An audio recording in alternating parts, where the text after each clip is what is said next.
Sí, Bueno, vamos somos a dos. saludar a todos los que nos están escuchando.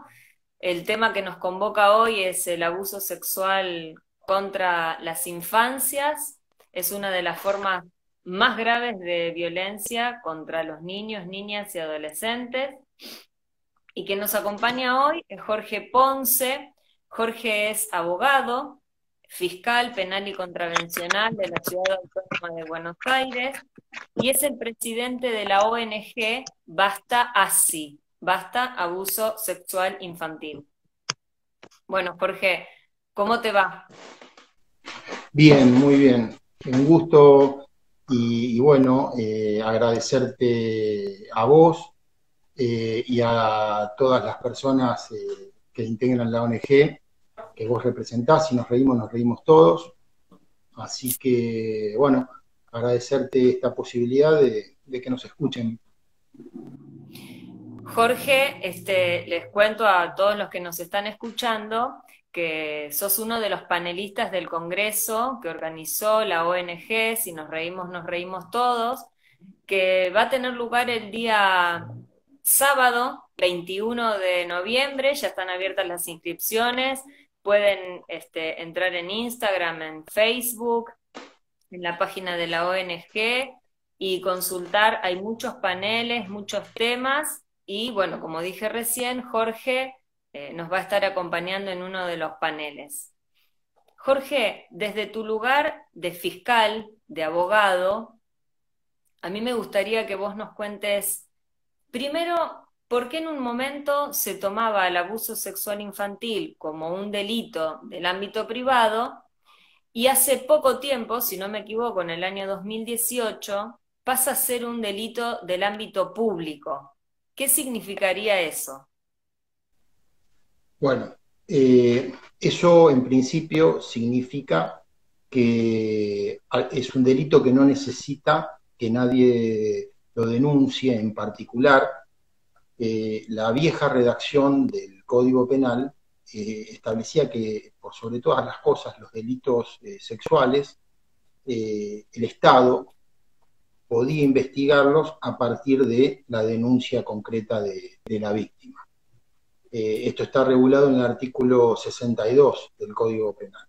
En el año 2018 hubo una reforma al Código donde justamente se estableció que todos los delitos donde son víctimas los niños, niñas y adolescentes, ya no se necesita más ese requisito para abrir la investigación, que es la denuncia o de la víctima o de algún familiar. Esto, en realidad, nosotros, desde Basta Así, venimos sosteniendo desde hace tiempo. Por suerte, se hizo esta reforma en el año 2018, pero esa reforma, más que nada, tiene que ver con la obligación que asumió la República Argentina al incorporar a su legislación, a partir de la reforma constitucional del año 1994, todos los tratados internacionales de derechos humanos.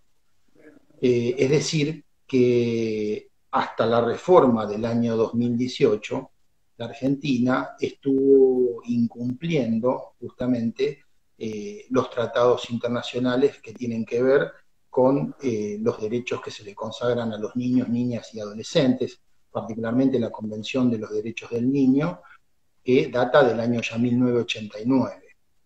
También los tratados de acceso a justicia, como así también muchos otros tratados internacionales. Incluso nosotros también sostenemos en base a este análisis constitucional, donde la Argentina decidió con justo criterio hacer letra viva en todo el territorio nacional y la aplicación directa de todos los tratados de derechos humanos, a tal punto que todavía en el artículo 62 se sigue estableciendo, por ejemplo, en el caso de las mujeres, que los delitos que la tienen como víctima, los delitos sexuales, dependen de que se haga la denuncia. Nosotros entendemos, a partir tanto de la Ley de Protección Integral de las Mujeres, como, por ejemplo, de la Convención de Belén do Pará, que es una convención internacional que impone la obligación al Estado argentino de investigar, de sancionar, de erradicar cualquier hecho que tenga como víctima a una mujer. Entonces, si nosotros tenemos la propia letra de la Constitución donde nos impone esta obligación, no podemos aplicar un requisito que es infraconstitucional. En el orden jurídico existe una pirámide de prelación de las normas. La norma más importante que tenemos es la Constitución. Entonces, nunca se puede utilizar como argumento que hay una norma inferior, como puede ser el Código Penal o los códigos procesales de cada una de las provincias, que nos ponga un requisito que no esté en el mandato constitucional. Tal es el caso que sigue vigente de las mujeres, y lo mismo estuvimos sosteniendo nosotros siempre antes de la reforma del 2018, que correspondía a ello también para el tratamiento que se le daba a los niños, niñas y adolescentes. Pero bueno, lamentablemente hay muchos operadores judiciales que no hacen este análisis y que debieran hacerlo, porque justamente como operadores del sistema, al no hacerlo, están incumpliendo el mandato constitucional. Y por ende, ameritaría justamente que se inicie respecto de ellos un jury de enjuiciamiento para destituirlos por no conocer la ley aplicable o no aplicarla como corresponde. Claro. A partir de este cambio, de que el abuso sexual infantil o contra las infancias, como a veces lo llaman Sí. también,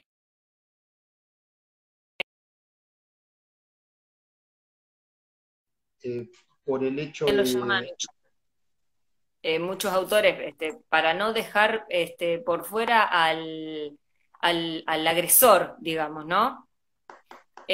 Sí, y por otro lado, para no poner la carga, como se pone siempre, sobre la víctima, sino que justamente que quede bien claro ¿Qué es la víctima? quién es la víctima y dónde está el agresor. Porque si no, es como que se tiende a normalizar esta situación y siempre se pone la carga en donde no tiene que estar, que es con la víctima, justamente. Claro, yo pensaba lo siguiente, yo soy docente, pero bueno, no solamente los docentes estamos en contacto con niños, niñas y adolescentes, hay muchos otros ámbitos en que la gente está en contacto con los niños. A partir de que este es un delito del ámbito público y a partir de que existe la ley 26.061, que es la ley de protección integral de los derechos del niño, niña y adolescente, es que estamos todos obligados a denunciar un delito de estas características. Porque a Sí, veces tenemos miedo, pero es que en realidad estamos como obligados por la ley. sí, sin lugar a dudas. Y en el caso que mencionás vos, en el caso de los docentes particularmente, ya lo ha resuelto la jurisprudencia. Son considerados todos los profesionales que de alguna manera tienen posición de garante. En derecho, posición de garante es justamente la posición que te obliga a tomar una decisión. En este caso son considerados funcionarios públicos, con lo cual Claro. cualquier profesional, y en este caso en el ámbito docente, que tome conocimiento efectivo, o al menos por un pedido de auxilio de un niño, niña o adolescente, tiene la obligación de hacer la denuncia. Por supuesto que hay distintas formas de poder denunciarlo. Lo cierto es que no hay alternativa si lo tiene que denunciar, ya sea bien poniendo en conocimiento directo al organismo de protección, que es el Consejo de los Niños, Niñas y Adolescentes, o a la supervisión o a la dirección de la escuela, como para que un funcionario de mayor jerarquía realice la denuncia. Lo que no hay Seguro. alternativa es de no denunciarlo, Claro. porque Yo si no estaba lo leyendo hacen, se puede iniciar una estadísticas, causa en contra. Perdón. discúlpame, justo hablé arriba tuyo. Yo estaba leyendo unas estadísticas que 8 de cada 10 niños que son abusados lo pueden comentar en la escuela. Entonces, primero que quienes trabajamos con el abuso sexual infantil sabemos que por ahí es muy difícil que lo puedan hablar. ¿M? Casi siempre se manifiesta mediante otros indicadores. Pero una vez que que la víctima lo pudo decir, lo menos que podemos hacer quienes estamos en contacto con los niños es ayudarlos, como decíamos recién, mediante la denuncia a un superior inmediato. Sí, documentándolo, por supuesto, en un acta, y creo que justamente esta obligación profesional, digo, lo importante es que sea una obligación en general de toda la sociedad y que todos nos transformemos en adultos protectores. ¿Esto qué quiere decir? Que en cada ámbito en el cual nosotros estemos, ya sea profesional o personal, y veamos, sospechemos que algún niño, adolescente puede estar siendo víctima de estos hechos, tratar de acompañarlos, ayudarlos. Pero hay que tener presente una cuestión que es muy importante. Es muy difícil para una víctima de abuso contra la infancia poder hablarlo. De hecho, hay gente que tarda mucho tiempo en poder hablarlo. Por eso también, vos fíjate lo importante que es la legislación que se incorporó al Código Penal en el artículo 67, que habla justamente de la prescripción de la acción. ¿Qué es la prescripción de la acción? Es la posibilidad que tiene el Estado de investigar un hecho hasta un momento determinado. Si el Estado no lo investigó, automáticamente en este periodo ya no hay posibilidad de hacerlo. Técnicamente se opera lo que es la prescripción de la acción, se muere la acción. En el caso del abuso contra niños, niñas y adolescentes, hubo hace ya unos cuantos años atrás la primera ley que modifica el código, es la ley Piazza, que establecía, se llamó así porque justamente el diseñador de moda, Jorge Piazza, fue uno de los que estuvo impulsando esta reforma. En este caso, la ley establecía que el plazo para empezar a contar el tiempo se cuenta el tiempo máximo que establece la pena para cada delito del Código Penal, ese es el tiempo en el cual va a operar la prescripción. Que este tiempo debía comenzar a contarse a partir de que el niño, la niña o el adolescente cumpliese los 18 años de edad. A posteriori, esta ley sufrió una reforma, bienvenida, donde se estableció y se llamó a esta ley la ley de respeto a los tiempos de la víctima. ¿Qué dice la ley básicamente? Que cuando la víctima lo puede expresar, lo puede poner en palabras, a partir de ese momento empieza a correr este plazo de prescripción de la acción, lo cual está ampliándolo, porque hay gente que lo puede hablar, otras personas no. Yo llegué a conocer un caso donde la persona recién pudo expresarlo a los 90 años. Así que digo, para entender este problema tenemos que entender que estamos hablando de un delito de abuso de poder, no estamos hablando de un delito sexual. El abusador, el agresor, no siente, podría sentirlo, pero no esencialmente es un placer sexual, sino justamente el placer tiene que ver con subordinar a la persona a un objeto, digo, Claro, reducir la torturar a categoría de la objeto. persona y disfrutar de esta tortura. De hecho, no todas las agresiones sexuales se producen con alguna parte del cuerpo, incluso puede llegar a haber abuso sexual contra la infancia sin que exista un tocamiento. Digo, el hecho de exponer a un niño, una niña, a ver determinadas imágenes que pueden ser en vivo, pueden ser por una computadora, un teléfono, un televisor, es considerado un abuso. O sea que no es necesariamente que alguien los toque o llegue a penetrarlos, sino que el hecho de exponerlos a determinada situación es considerado un abuso. Y Esto también está para muy bien entender, que vos lo puedas aclarar, Jorge, porque mucha gente cree que es eso, que el abuso sexual es la violación. Y el abuso sexual, es una además de las de, formas, claro, seguro.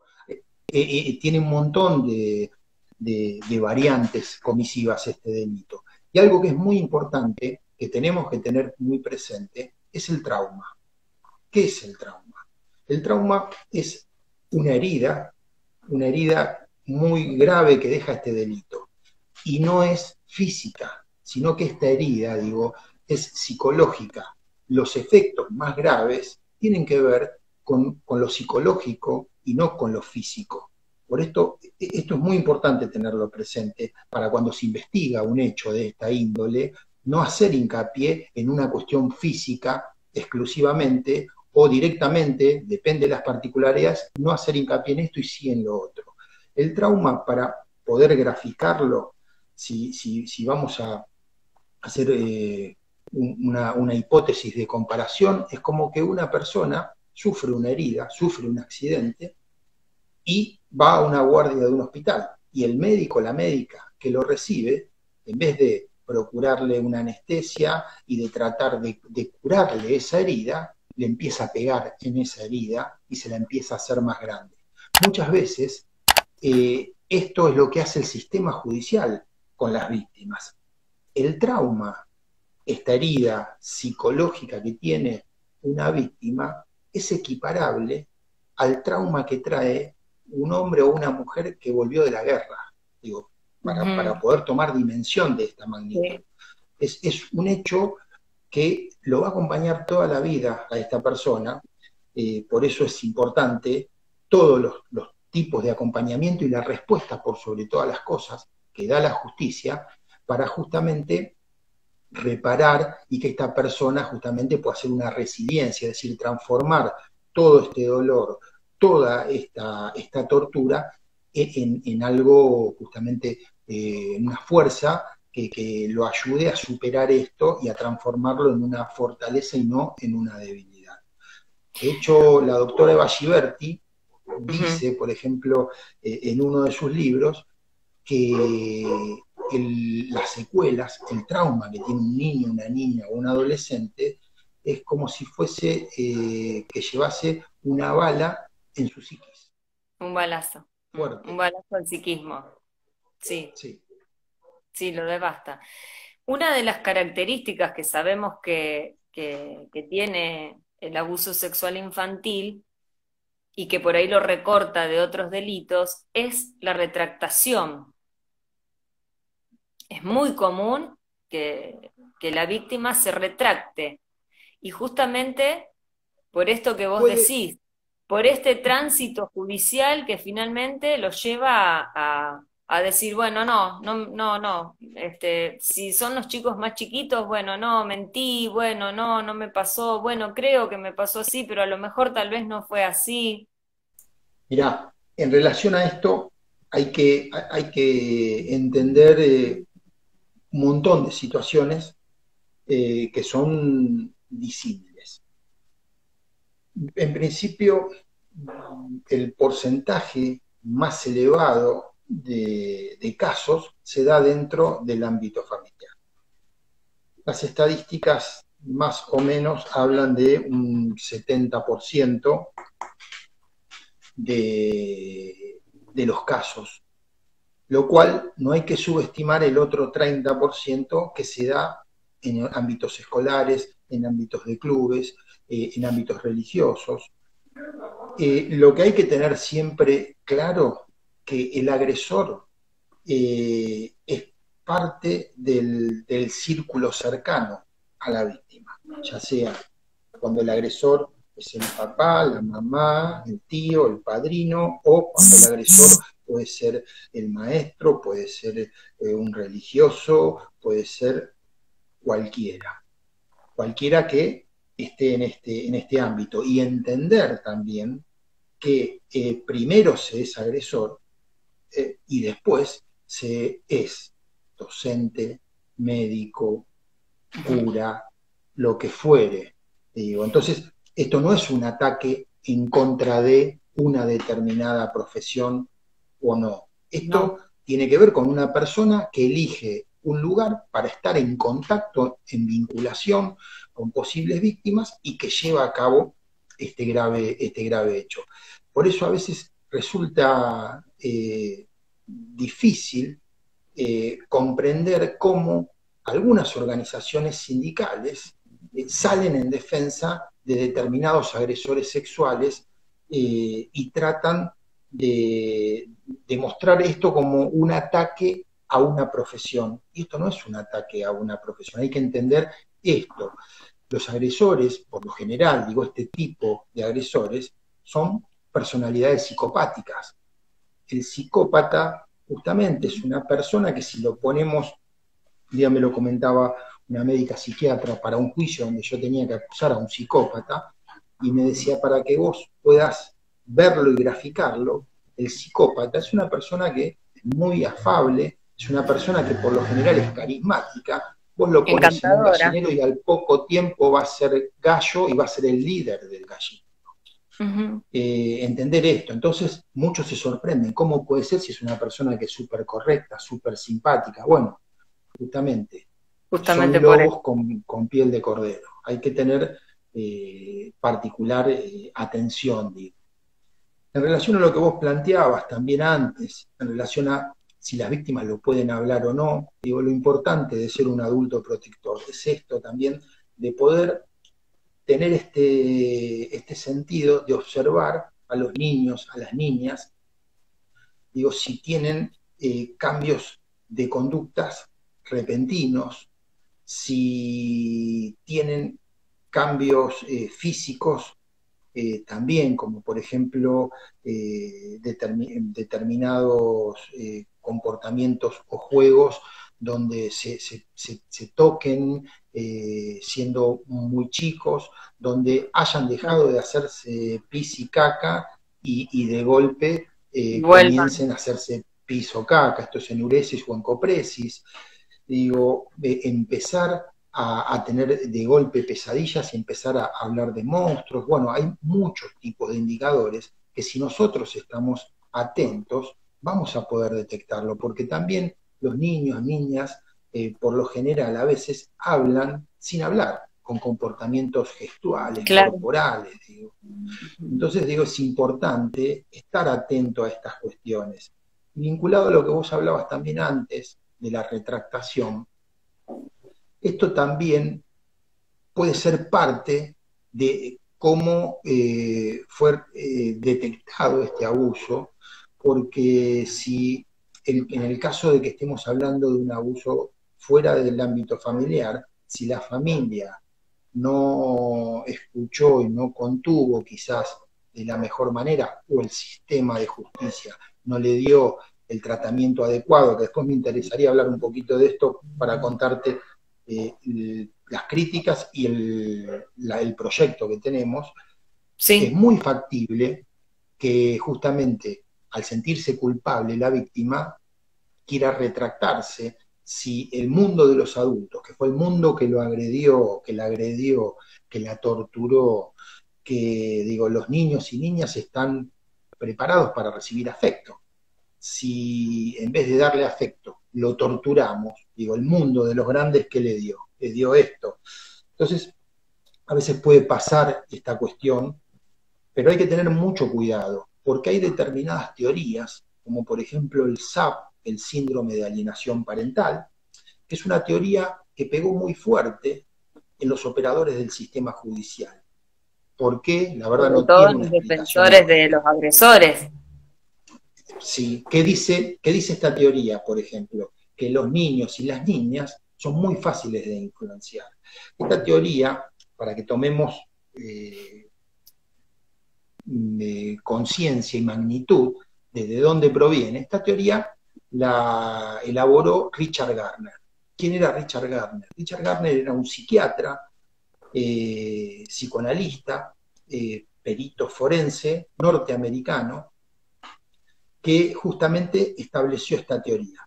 O casualidad, a la postre, incluso se terminó suicidando, se determinó que era pederasta, pedófilo, y actuó en innumerable cantidad de casos, siempre en favor de los agresores. La sociedad médica norteamericana nunca reconoció esta teoría porque no tiene valor científico, y esto es fundamental. Si vamos a aplicar una teoría, la teoría tiene que tener fundamento científico.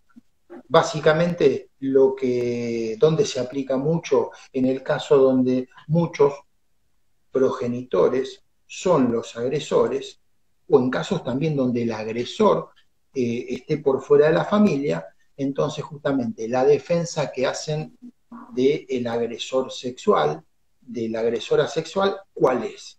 Que justamente quienes están acompañando a la víctima hicieron la denuncia para desprestigiarlos, para generarles un mal, tratando siempre de descalificar a la familia de la víctima, a la víctima que miente. Entonces, han instalado que los niños, niñas, no digo tanto los adolescentes, sino los más chicos, Los más son chicos. muy fáciles de influenciar y por ende lo que digan hay que tomarlo con pinzas. No Porque tiene puede ningún estar fundamento científico. influenciado, si es el caso de un padre, siempre se Que está piensa que influenciado está por la madre, influenciado por una mamá despechada. seguro. Lo que no dicen, justamente, quienes abonan esta teoría, que por supuesto nadie se hace cargo, yo soy partidario de esta teoría, lamentablemente la aplican en muchos casos, es justamente que si un niño, una niña, es influenciada o influenciado a mentir, esto se detecta muy fácil, con lo cual el fundamento que tiene la teoría se desnaturaliza muy fácilmente. Por otro lado, es importante aplicar en las investigaciones, sí, herramientas de la psicología tradicional, de la psiquiatría tradicional, que establecen determinados diligencias y test que sí tienen fundamento científico. Entonces, estos test y estos estudios que tienen fundamento científico, es sumamente importante sostener las investigaciones y las acusaciones, entre otras cosas, en base a este tipo de herramientas. También vinculado a esto hay que tener cuidado, y en esto es importante ya poner una luz de atención, en algunas teorías de las neurociencias que puntualizan determinadas teorías científicas para analizar los testimonios forenses, los testimonios que se dan en la justicia.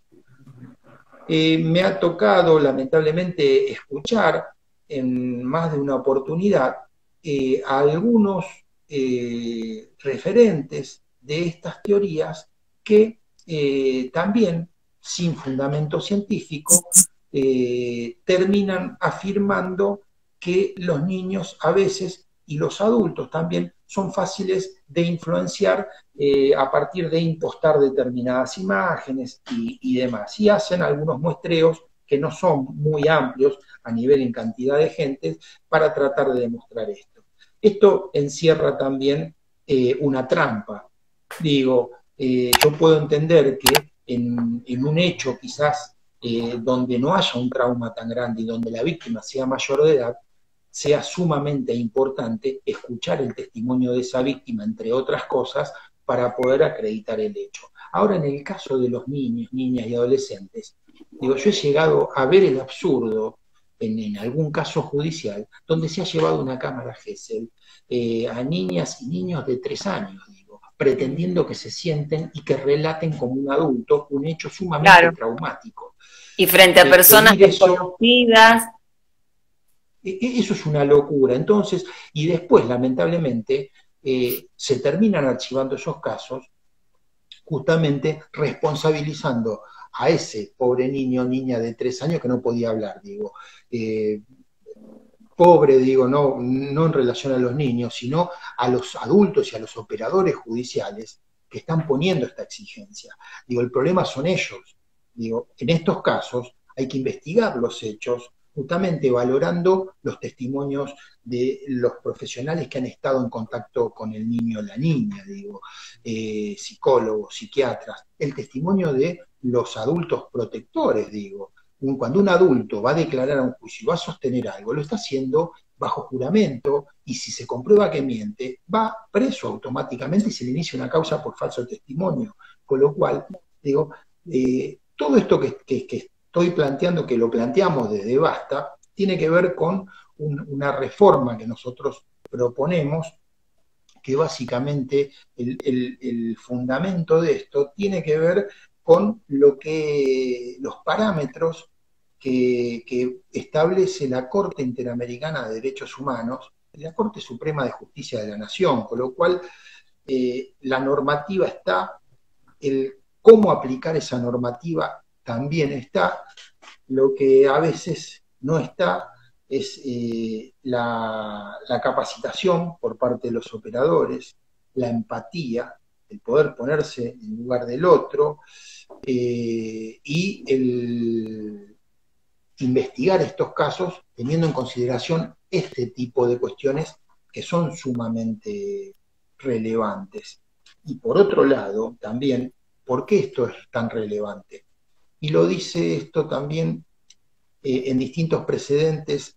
La Corte Interamericana de Derechos Humanos da sentencias en casos controvertidos y opiniones consultivas en determinados casos. ¿Para qué? Para marcar de alguna manera lineamientos a los operadores judiciales, es decir, mostrar cómo hay que resolver estos temas. En distintas opiniones consultivas de la Corte, en recomendaciones del Comité de los Derechos del Niño, se ha establecido la Corte justamente que más que una reforma legislativa para poder hacer valer los derechos de los niños, niñas y adolescentes, lo que se llama el interés superior del niño, hay que generar un gran movimiento cultural y social, más que una reforma normativa. Bueno, creo que esto es el kit de la cuestión y esto me parece que es lo más trascendente, digo, entender esto y tratar de que cada uno de nosotros sea un replicador de esto y que exija, sobre todo en el ámbito de la justicia, para que realmente haya condenas. Los datos que te voy a dar son datos que publicó el Ministerio de Justicia y Derechos Humanos de la Nación, el programa de víctimas contra las violencias, publicados por UNICEF. En esta publicación, para que vos tomes realidad del tema, se establece que de cada 13 niñas, una es o fue abusada y cada 6 niños, uno es o fue abusado. Hay otras estadísticas que todavía son mucho más duras, también tanto a nivel regional como internacional, que dice que una de cada 5 niñas y uno de cada 5 niños y una de cada 4 niñas es o fue abusada. Si tomamos estos números, podemos hablar de que el 20 o el 25% de la población pasa o pasó por una de estas circunstancias. Y si a eso le sumamos justamente datos oficiales del Ministerio de Justicia de la Nación y Derechos Humanos publicados por UNICEF a fines del año pasado, la cantidad de casos se estima que se denuncia un 10%. De este 10%, los números indican que el 1% obtuvo una respuesta favorable, ¿no? Una condena al agresor y justamente una valoración y un respeto a la víctima, justamente diciéndole esto tan grave que te pasó a vos, este atropello a los derechos humanos, tuvo como contrapartida una sanción. Bueno, eso lamentablemente sucede en el 1% de los casos. Muy poco. Se denuncia al 10%, y si esto lo llevamos al plano total, estamos hablando de un 99% de impunidad. Es el delito, claro, el grave delito, con una afectación a la dignidad humana, que es más, que tiene menos sanción, más impune a lo largo y a lo ancho del mundo, 99% de impunidad. Lo que hay que revertir es esto. Acá es donde está el gran desafío. Con estos números que vos viste, Jorge, yo me puse a pensar desde mi lugar de docente que es imposible que en un curso de 30 alumnos no tenga uno que no haya pasado o esté pasando por esta situación. Entonces, siempre me pongo a pensar lo importantísimo que es que de una buena vez por todas, por lo menos en la provincia de Santa Fe, es que la ley de ESI, que está sancionada desde el año 2006, que es una ley nacional, que se pueda aplicar, porque yo creo que la ESI es la herramienta más a mano y mejor que tenemos para que no vamos a impedir probablemente un abuso sexual, pero sí, si lo detectamos, sí, si la persona lo pudo contar, por lo menos impedir que eso se siga sosteniendo en el tiempo. Sí, incluso yo te diría, comparto lo que decís y también te diría que hasta también en algún caso podría quizás también a partir de la información que se le brinda a la niña o al niño, evitarlo. Me parece sumamente importante no solo la implementación, sino cómo se lo implemente, digo, también que haya profesionales Sí, idóneos eso que también. puedan efectivamente, porque también te vas a encontrar, al menos la realidad que sucede acá en la ciudad de Buenos Aires, donde hay muchas escuelas donde supuestamente se da la ESI, pero en ese horario se habla de otra cosa, digo. Claro. Un grave problema son las escuelas religiosas que se niegan o son muy reticentes a hablar de este tipo de cuestiones. A mí me parece, y a nosotros, los que integramos Basta así, que como mensaje, digo, me parece que hay que prestar puntual atención a quienes se niegan o a quienes se oponen a hablar de esto, porque el negarse o oponerse a este tipo de talleres, a este tipo de diálogos, se oponen o tapan algo que no quieren que trascienda. Entonces digo, me parece que hay que prestar especial atención a este tipo de oposiciones. Digo, habría que pensar por qué no lo quieren hablar. Yo creo que si todos pudiésemos hablar más, de alguna manera podríamos evitar también muchos hechos y le daríamos herramientas a las víctimas para que puedan pedir ayuda. De eso se trata, ¿no? Seguro. Todos los que trabajamos con niños, como decíamos antes, ya sea en el ámbito educativo o probablemente el director técnico de un club infantil de fútbol o la profe de gimnasia artística en un club, no sé, todos Sí, los que trabajamos con niños, yo creo que deberíamos estar obligados a hacer una capacitación para sin poder lugar a dudas. detectarla y para poder, por supuesto, y bueno, dijimos que es la forma más grave de violencia contra un niño, pero también hay otras formas de violencia y que también, por supuesto, que estaría buenísimo que quienes estamos en contacto con niños, niñas y adolescentes lo podamos detectar.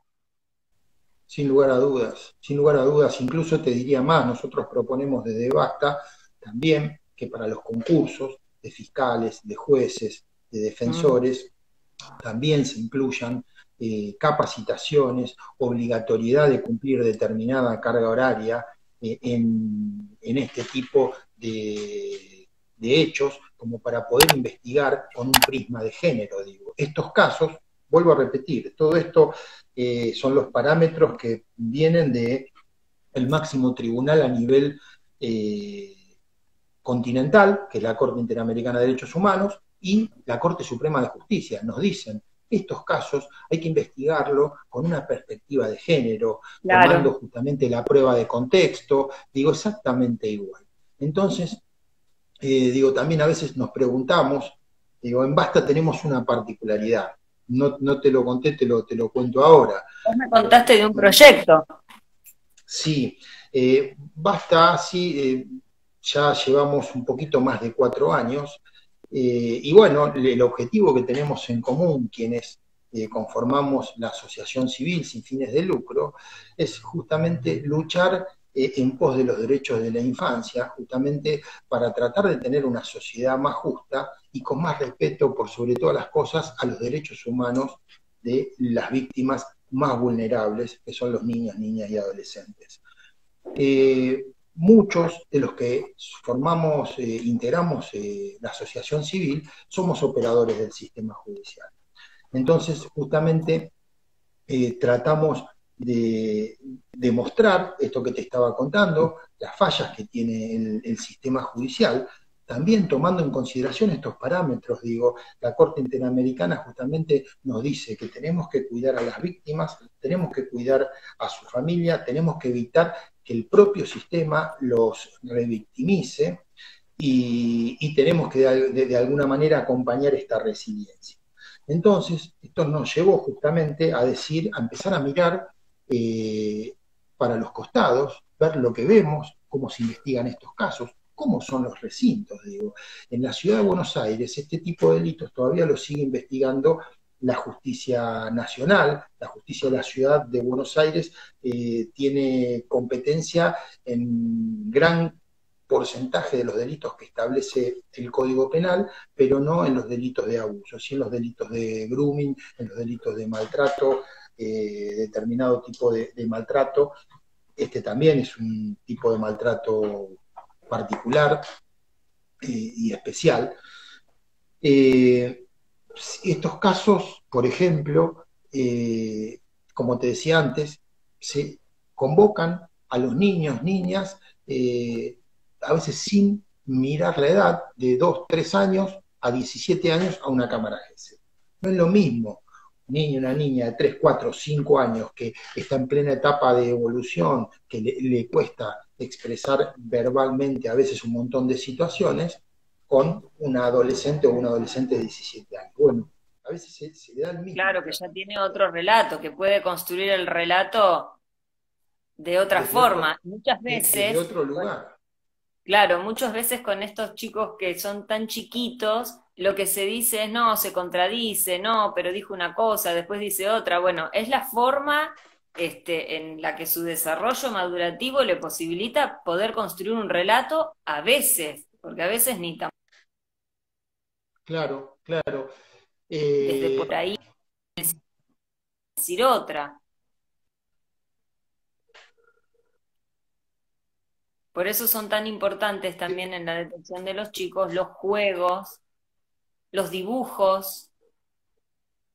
Yo leí a una Sí, autora que habla mucho sobre abuso sexual infantil y entonces ella dice que los pasillos fríos, oscuros de los tribunales tendrían que ser de otra forma, tendrían que ser lugares en los bueno, que haya juguetes especiales que se usan para estos bueno. casos, en Ahí, los que los ahí está en chicos parte lo que nosotros recrean. estamos proponiendo. Por Ah, ejemplo, vos mencionaste pasillos oscuros en la ciudad de Buenos Aires, muchas veces a las víctimas, a los niños, niñas, se los lleva a sacar sangre a las 7 de la mañana, 8 de la mañana a la morgue judicial, al edificio de la morgue judicial. claro, El edificio, estos pasillos oscuros, yo te diría, en el caso de cuando se los convoca una cámara GESEL o un examen médico o a un examen psiquiátrico o psicológico, se realizan en un edificio donde el ingreso tiene un detector de armas, tiene un policía, donde a ese edificio claro. van presos que están lastimados y los van a revisar, donde hay salas de espera que son muy chicas y donde se desplazan los niños y las niñas de un piso a otro. Las salas de espera, algunas no tienen prácticamente ventilación, donde se Sí, espera y se espera mucho. ¿Nosotros qué proponemos? Nosotros proponemos, le llamamos CAMBI, que es Centro de Atención a Niños, Niñas, Víctimas y Testigos, justamente, que este lugar quede lejos de cualquier edificio judicial. Justamente que el lugar esté decorado claro, y que amigablemente, esté preparado. donde haya horarios amplios de atención, de 8 de la mañana a 8 de la noche, que se le pregunte a la víctima qué horario le queda cómodo, porque no nos olvidemos que los niños, niñas, van a la escuela, a la mañana o a la tarde, y pueden realizar otro tipo de actividades deportivas, artísticas, en Claro, distintos horarios. Si faltan el amiguito o la amiguita al día siguiente, o el compañero o la compañera, ¿qué le va a preguntar? ¿Por qué no viniste ayer? ¿Qué te pasó? Eso es una revictimización. Eso es de vuelta cuando el médico, el ejemplo, le pegaba en la herida. Entonces, si nosotros le damos la posibilidad de que elija, va a elegir un horario donde no tenga que darle explicaciones a nadie.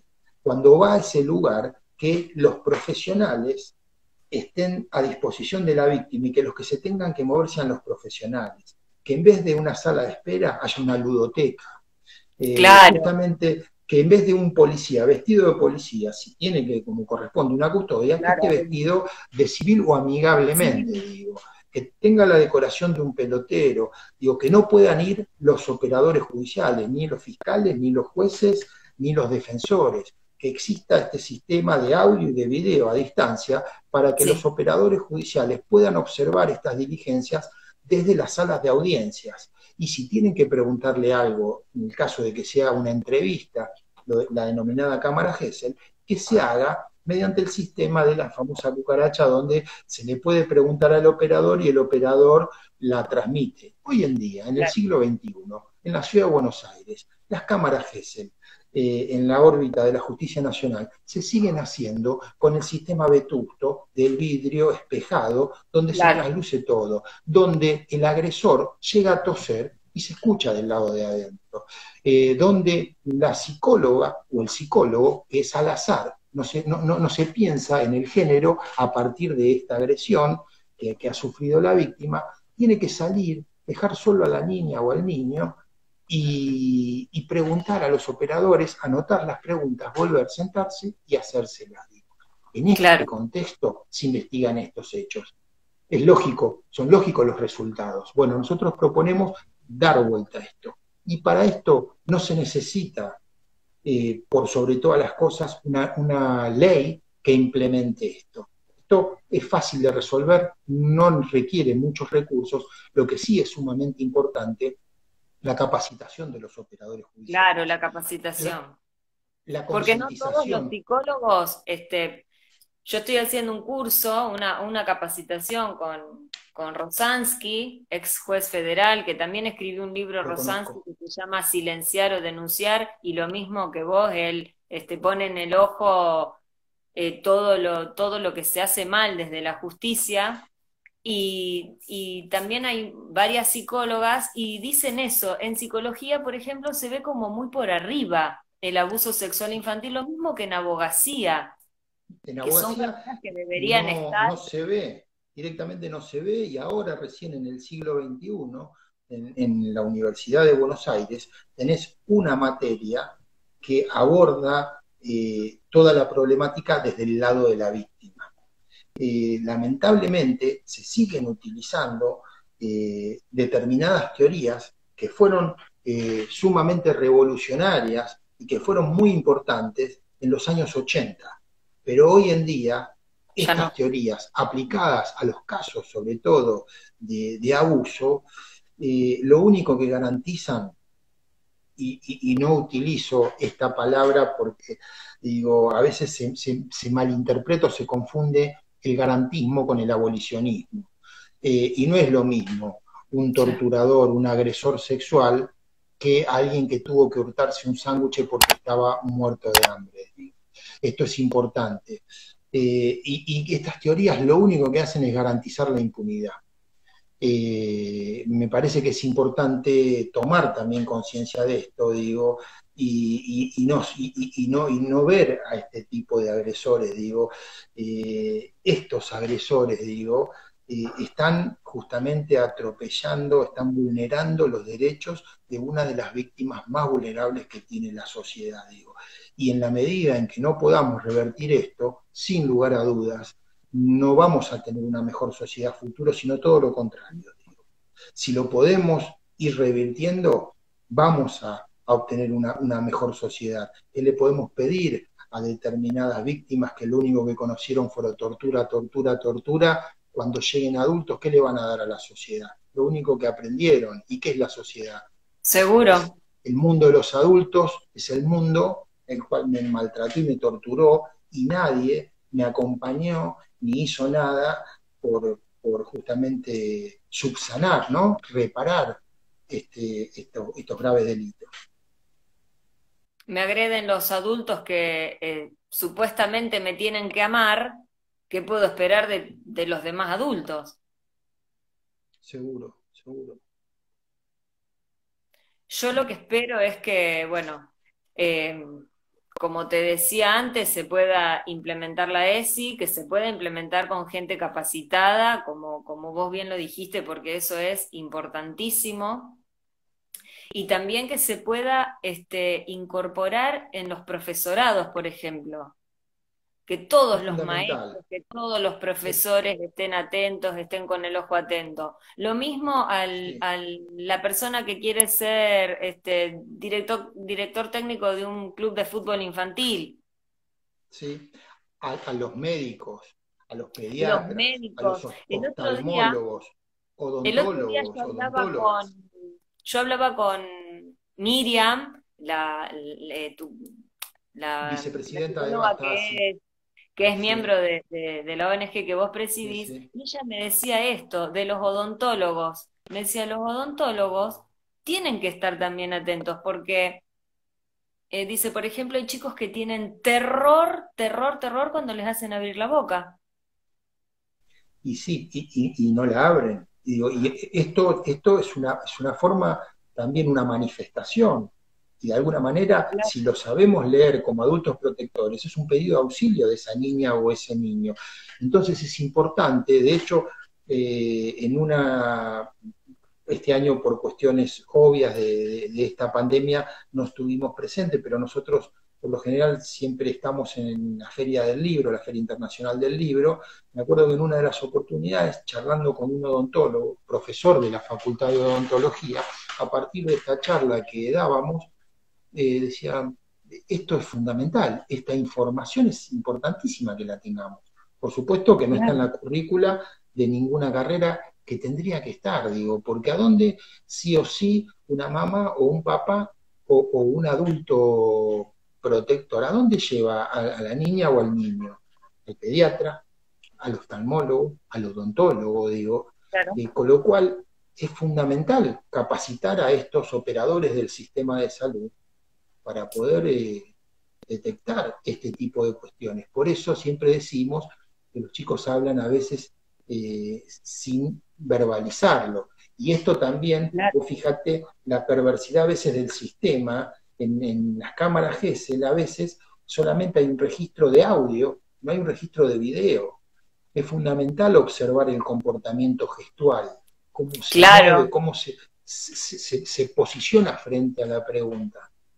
Bueno, justamente esto que proponemos nosotros, a la distancia, con registro de audio y de video, te da la posibilidad de analizar todos los lenguajes que tienen los niños, niñas y adolescentes. Digo, los adultos también tenemos un lenguaje corporal, digo, de hecho hay mucha bibliografía al respecto. Creo que esto es importante también analizarlo. Esto tiene que ver básicamente con lo que estamos proponiendo, con la capacitación, con la concientización de los operadores judiciales. Los lineamientos están, el material está, porque en esto hay que leer justamente los precedentes del Comité de los Derechos del Niño, las opiniones consultivas y las sentencias de la Corte Interamericana y de la Corte Suprema que nos van guiando en este sentido. Bueno, lo que hicimos nosotros en base a todo esto y por supuesto al análisis constitucional y de la Convención de los Derechos del Niño y de los tratados que tienen que ver con los derechos de las víctimas, armarlo, este proyecto, como para tratar de implementarlo acá en la Ciudad de Buenos Aires y ojalá se replique a lo largo y a lo ancho del país. Pero insisto, lo más importante es la capacitación y la concientización. Darle un Mercedes-Benz a alguien que no sabe manejar es lo mismo que darle un vehículo que no funcione. Entonces, para que pueda utilizar este vehículo con todas las prestaciones es importante esto, que se exijan los concursos y que se haga mucho hincapié en este tipo de investigaciones. Es un caso de abuso contra niñas, niños y adolescentes, se tiene que investigar de la misma forma que se investiga un caso de violencia de género. Justamente la Claro. particularidad que tienen estos casos y el vínculo que tienen en común es que siempre se producen dentro de cuatro paredes, justamente dentro del marco de una intimidad donde no hay testigos. Y el problema está que los operadores judiciales investigan muchos estos casos como si fuesen delitos que se producen en la vía pública, digo, como un Claro. accidente de tránsito, donde hay cámaras, donde hay testigos, digo. Bueno, ahí está donde está el error, digo. Esto Claro. es así, lamentablemente. Con la violencia de género también pasa lo mismo. Si el profesional no está capacitado en violencia de género, y es muy probable que no la entienda como tal, que no la vea como Seguro, tal. seguro. ¿Sabes cuál es la diferencia que veo? Digo, estamos hablando de hechos muy similares, pero en el caso de la violencia de género, por suerte, Digo, hay mucha más conciencia, a pesar de que lamentablemente los femicidios crecen y es terrible esta situación, hay mucha más conciencia a nivel social, me Hay un refiero. colectivo que se manifiesta. Con el abuso En sexual cambio, no. no, ese es el problema más grave que vemos, digo. Y bueno, me Sí. parece que justamente una de las funciones que nos propusimos, uno de los objetivos que nos trazamos cuando arrancamos con esto fue visibilizar este tema, así como lo estamos hablando, justamente para poder acompañar, ayudar, dar información, para poder estar atentos, para transformarnos en adultos protectores y también para detectarlo. Y cuando lo detectás, justamente tratar de acompañar a la víctima en lo que tiene que ver en su recuperación, en su resiliencia, y por otro lado también que cuando vaya a la justicia no sea revictimizada, no se agrande este trauma Claro. y se investigue de tal forma que se puedan probar los hechos y que se le pueda imponer una sanción al agresor. De eso se trata básicamente. Seguro. En este momento de pandemia, yo no sé si vos tenés algún dato en especial, pero deben haber crecido exponencialmente los casos de abuso. De hecho, Sí, el el grooming, que es problema, una de las formas de agresión sexual, también. sí, sí, sí, sí, y los de casos de violencia de género también. El tema También. está que en los casos de género, si bien tenés un montón de condicionantes que hacen a veces que la víctima, justamente producto de este círculo de la violencia en el cual se encuentra inmersa, le cuesta pedir ayuda o no lo puede hacer en muchos casos, lo cierto es que una persona adulta tiene muchas más herramientas que un niño o una niña.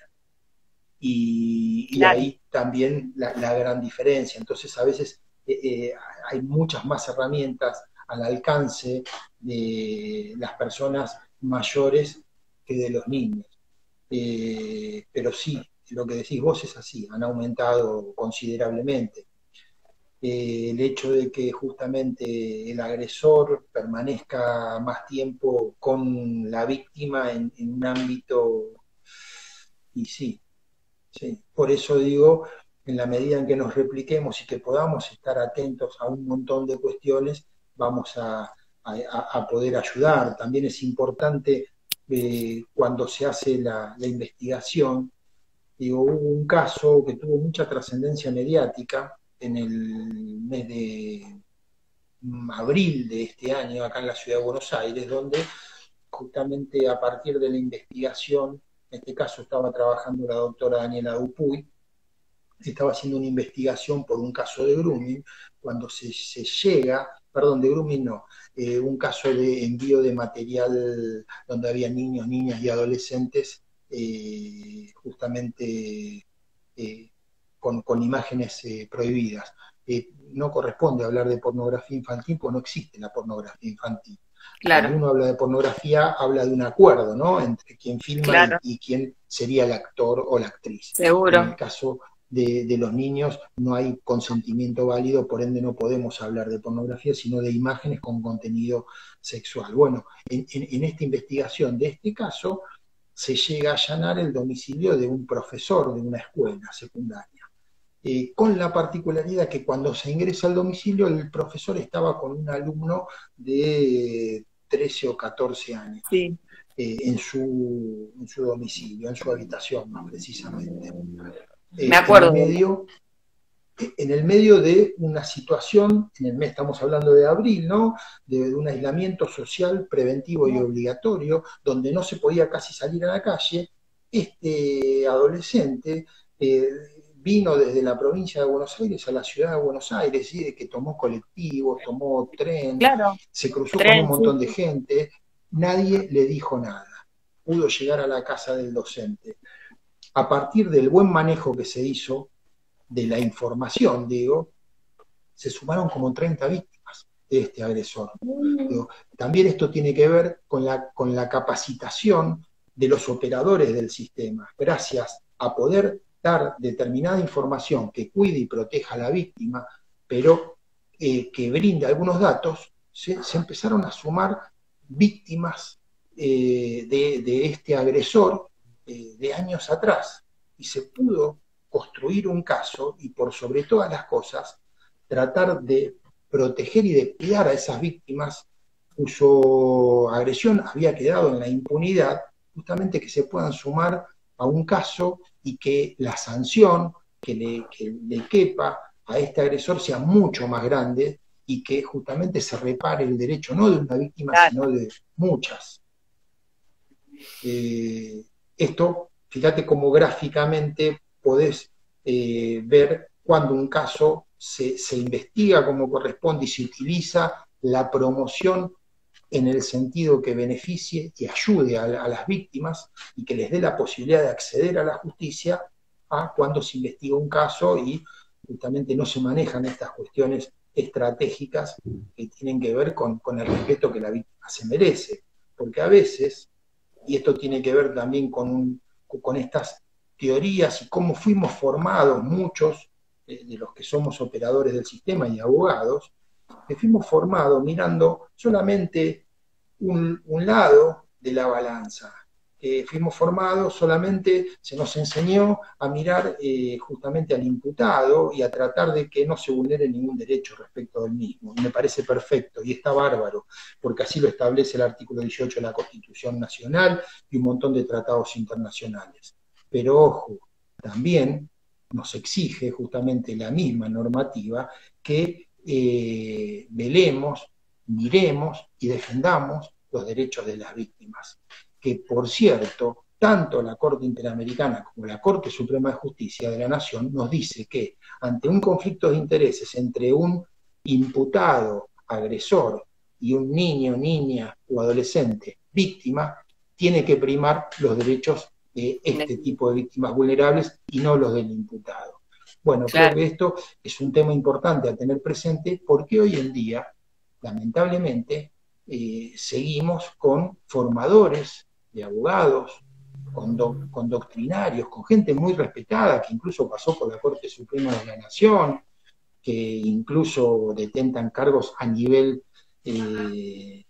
continental, que justamente nos siguen hablando todo el tiempo de los imputados. Y como dije antes, no son todos los imputados iguales. Un imputado que tiene una conducta totalmente antisocial como esta y que atenta directamente contra la dignidad humana de los más vulnerables, no es igual que alguien que se robó un sándwich porque tenía hambre. Me parece que esto es importante, tenerlo presente y exigirle a las autoridades judiciales que trabajen en este sentido. Y el que no lo hace, justamente, que dé un paso al costado, ya sea por decisión propia o por medio de un jury que se lo destituya, digo, por desconocimiento de la normativa aplicable. Digo. No podemos no aplicar esta normativa y restringirle los derechos a las víctimas producto de nuestra ignorancia. No, es injustificable en el siglo XXI esta situación. Hoy ya no vamos a...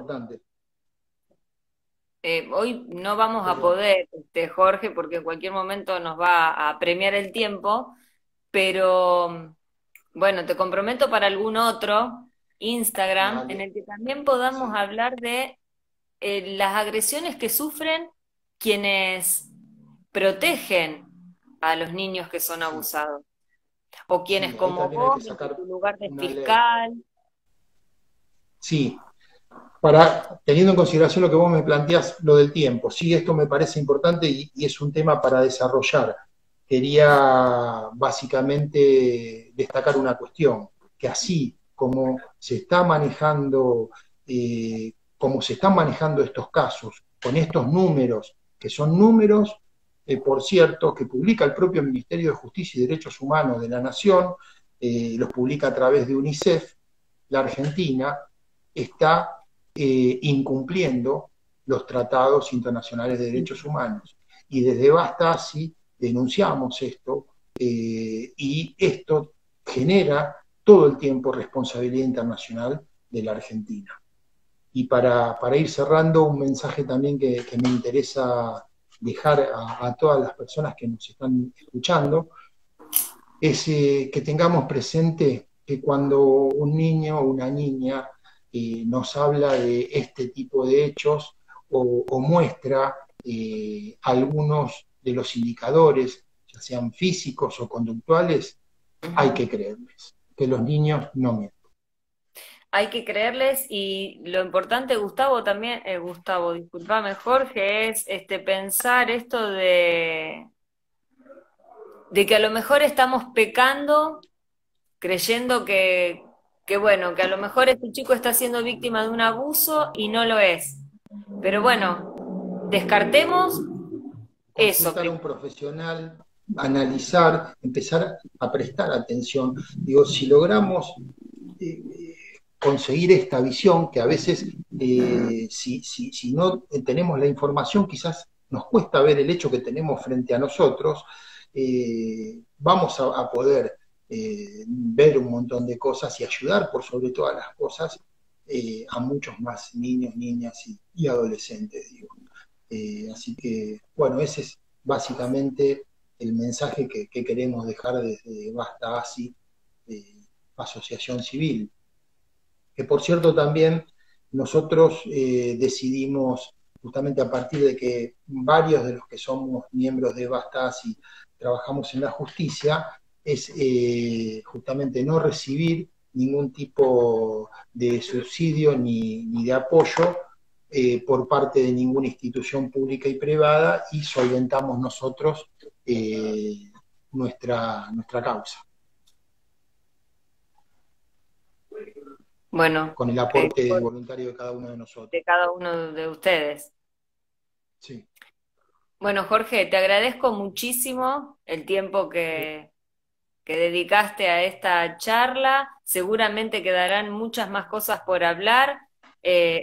Por supuesto, el Congreso del 21 de noviembre, organizado por la asociación, si nos reímos todos. Ahí seguramente vas a desarrollar muchos más temas de los que pudimos hoy en este corto tiempo. Así que nos estamos encontrando el 21 entonces. Bueno, bárbaro, Daniela, sí, un gusto y también mandarle un saludo de todos los que integramos Basta Asia, Arístides, el presidente de Si nos reímos todos, y seguimos en contacto, ya somos dos ONGs amigas que estamos trabajando en función de lo mismo, ¿no? ¿Sí? En función del bienestar de los niños, niñas y adolescentes. Totalmente. Bueno, un Un gusto, saludo gracias. grande para vos y para tu ONG. Gracias, igualmente, Un gusto, hasta pronto. Chao, Chao. encantada, Jorge, hasta luego.